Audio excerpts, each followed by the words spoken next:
बच्चों सुप्रभात। आज हम ज्ञान सागर के पाठ 7 स्कूल की छुट्टियां पढ़ेंगे और ध्यान देकर आप सुनेंगे। श्री आर के नारायण द्वारा लिखित पाठ स्कूल की छुट्टियां।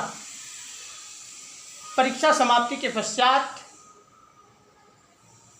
मिलने वाली छुट्टियों से उपजी खुशियों का उल्लेख किया गया है। स्वामीनाथन द्वारा अपने मित्रों के बीच परीक्षा समाप्ति के पश्चात मिलने वाली छुट्टियों से उपजी खुशियाँ किस प्रकार व्यक्त हुई, यही इस पाठ का प्रमुख प्रतिपाद्य रहा है। परीक्षा के 2 सप्ताह पूर्व अप्रैल माह में स्वामीनाथन को ऐसा महसूस होता है कि आजकल पिताजी का स्वभाव बदलता सा जा रहा है। उसे ऐसा लगने लगा कि पिताजी अनावश्यक तंग करने का फैसला कर लिया है। जब भी दादी से गपशप कर रहा होता है तो पिताजी उन्हें डांटते हुए कहते हैं कि बेटे, परीक्षा नज़दीक है, तुम्हारी दादी इंतज़ार कर सकती है लेकिन परीक्षा इंतज़ार नहीं कर सकती। तुम्हें यह भी ध्यान होना चाहिए कि अगर तुम फेल हो गए, तुम्हारे नीचे कक्षा 5वीं के लड़के यदि तुम्हारे साथ मिल गए तब क्या होगा। तुम्हारे 4 मित्र राजम, शंकर, मटर और मणि यदि अगली कक्षाओं में पहुंच गए तब क्या होगा। इस बात के जिक्र ने स्वामीनाथन के कान खड़े कर दिए और वे आत्मविश्वासी होने के बाद भी दशमलव का सवाल को हल करने में आधा घंटा लगाया।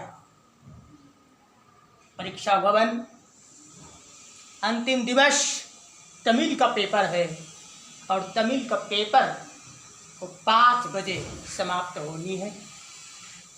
अंतिम प्रश्न जिस पर ब्राह्मण और शेर की कहानी से मिलने वाली शिक्षा पर आधारित प्रश्न था। स्वामीनाथन को लगा कि इस कहानी में भला क्या शिक्षा हो सकती है। कहानी का कथ्य यही है बच्चों कि ब्राह्मण तालाब के किनारे से गुजर रहा था। अचानक सोने की चूड़ी लेकर शेर ने आवाज लगाई, ब्राह्मण देवता, क्या आप सोने की चूड़ियां लेना चाहते हो। पहले बार तो ब्राह्मण ने सोने की चूड़ी लेने से इनकार कर दिया, लेकिन जो ही ब्राह्मण तालाब में पहुंचा सोने की चूड़ियां लेने तो क्या, शेर ने उसे अपने पेट का रास्ता दिखा दिया।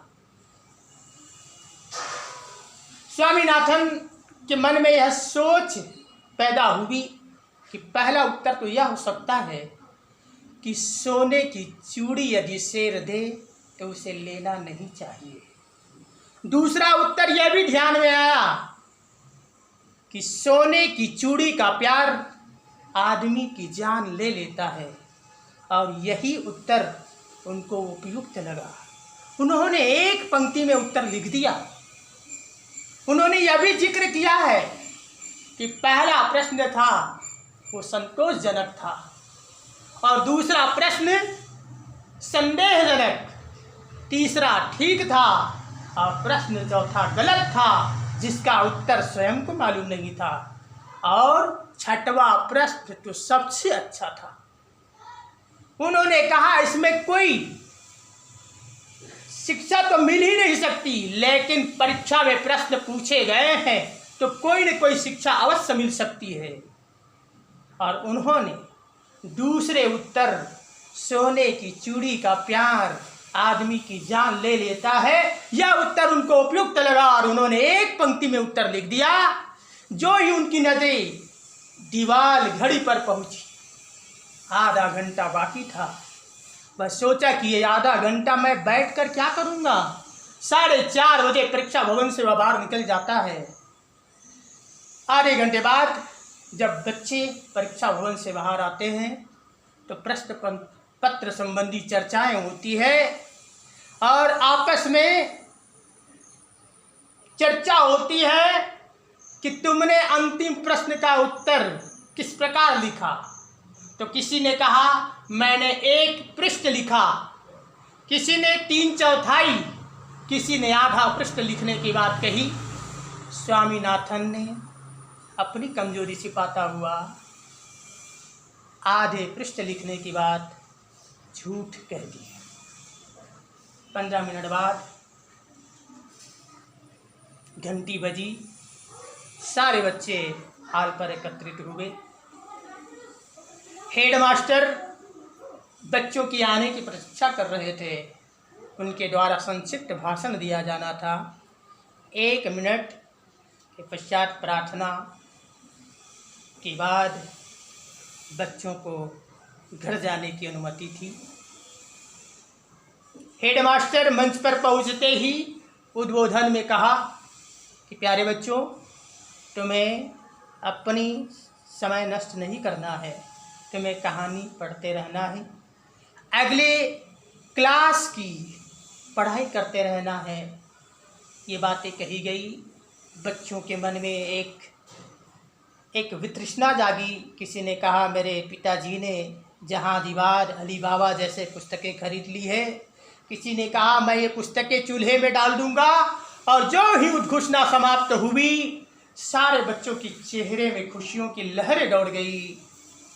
मटर कहीं से प्रकट हो गया। उनके गाल में स्याही के दाग बने हुए थे। स्वामीनाथन ने कलम, दवात तो तोड़ी ही गई, स्वामीनाथन ने दवात की स्याही अपने सिर पर उड़ेल ली और इस तरह से लोगों के बीच में एक खुशियों का एक तूफान सा आ गया। सारे बच्चे झूम उठे। एकमात्र ऐसा शख्स था स्कूल का चपरासी सिंगाराम, जिसकी पगड़ी को रंगने की योजना बन रही थी। मणि ने राह से गुजर रहे होते पुलिस के सिपाही को आवाज़ दी, सिपाही सिपाही इन लड़कों को गिरफ्तार कर लो। जो ही पुलिस वहाँ पहुँचती, सिंगाराम सावधान हो गया। उन्होंने डंडा उठाया और उस उधम मचाने वाले बच्चों को तितर बितर कर दिया। और इस तरह से बच्चे अपने घर को लौट गए। प्यारे बच्चों, ये कहानी हमारे और आपके घर की कहानी हो सकती है। निरंकुश खुशियाँ अच्छी नहीं होती है। माता पिता सच्चे हितैषी होते हैं। माता पिता का कहा माना जाना चाहिए। और यह भी सच है कि डाटा अपनों को जाता है, गैरों को नहीं। मैं तो यही कहूँगा कि उलझा सको तो सुलझा लो।